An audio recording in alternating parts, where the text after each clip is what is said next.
কত বয়সের পশু কুরবানি করতে হয়। তো এক্ষেত্রে আপনারা যদি বকরি অথবা খাসি কিনেন, কমপক্ষে 1 বছর বয়সের বকরি খাসি কিনবেন। 1 বছরের কম হলে সেটা কুরবানি দেওয়া সহি হবে না।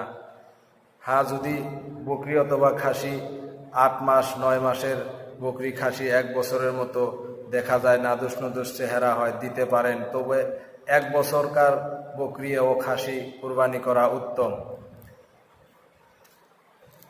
তারপর যারা গরু বা মহিষ দিয়ে কুরবানি করেন, গরু মহিষ এদের বছর 2 বছর হতে হবে।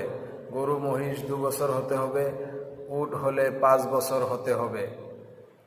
তো কুরবানির ক্ষেত্রে ছোট জানোয়ারের মধ্যে বকরি, খাসি, ভেড়া, দুম্বা, বড় জানোয়ারের মধ্যে গরু, মহিষ, উট এগুলো দিয়ে কুরবানি করতে পারেন।